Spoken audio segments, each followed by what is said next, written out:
Welcome to Somas Hindi class. दोस्तों, पश्चिम बंगाल सरकार में द्वितीय श्रेणी में पढ़ाई जाने वाली पुस्तक मेरी पुस्तक का पृष्ठ संख्या 11 करेंगे। शीर्षक है हंसी का नाटक। अनुच्छेद है नाट्य कलाकार मंच पर हैं। नाटक खेला जा रहा है। नाटक में कलाकार मंच पर खड़े हैं। एक कलाकार हाथ जोड़े घुटनों के बल बैठा है।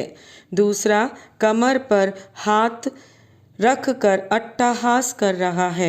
अट्टहास का अर्थ है जोर जोर से हंसना। सुनते ही छोटे बच्चों की सिट्टी पिट्टी गुम हो गई। अट्टहास सुनते ही छोटे बच्चे डर गए। सबसे अच्छे कलाकार को टॉफ़ी मिलेगी।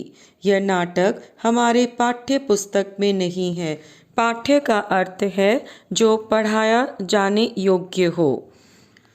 इस अनुच्छेद में हमने अनेक आधे व्यंजनों का प्रयोग देखा, जैसे नाट्य, अट्टहास, पाठ्य, टॉफ़ी।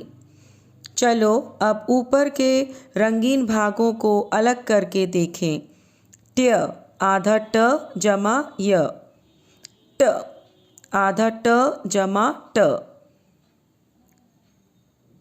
ट्र आधा ट जमा र, ठ्य आधा ठ जमा य।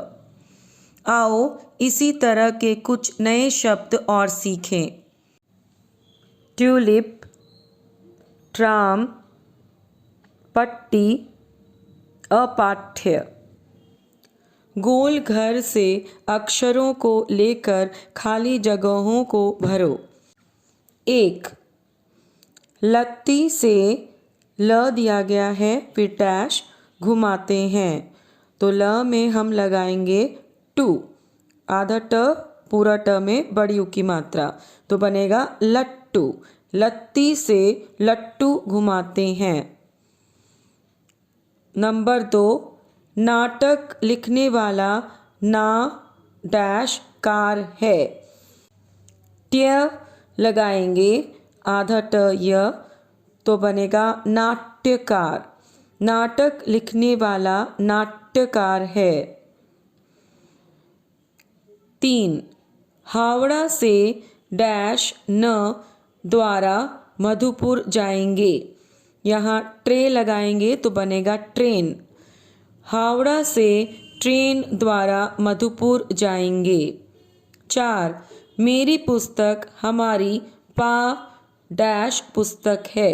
ठ्य लगाएंगे तो बनेगा पाठ्य। मेरी पुस्तक हमारी पाठ्य पुस्तक है। इस पाठ में हमने र के अनेक प्रकार देखे। र एक व्यंजन वर्ण है। हिंदी भाषा में र का प्रयोग विभिन्न रूपों में होता है। कहीं र का प्रयोग स्वर के साथ होता है, जैसे रुद्र, रूप, तो कहीं बिना स्वर के, जैसे बर्फ, कर्म। पाई रहित व्यंजनों में नीचे पदेन का दूसरा रूप इस प्रकार है, जैसे राष्ट्र, ड्रम, ट्रेन, पेट्रोल, ड्राइवर आदि। द और ह में जब नीचे पदेन का प्रयोग होता है तो इस प्रकार लिखा जाता है, आधा द जमा र, आधा ह जमा र। इस वीडियो में बस इतना ही। अगर वीडियो इन्फॉर्मेटिव लगे तो वीडियो को लाइक और चैनल को सब्सक्राइब करें। धन्यवाद।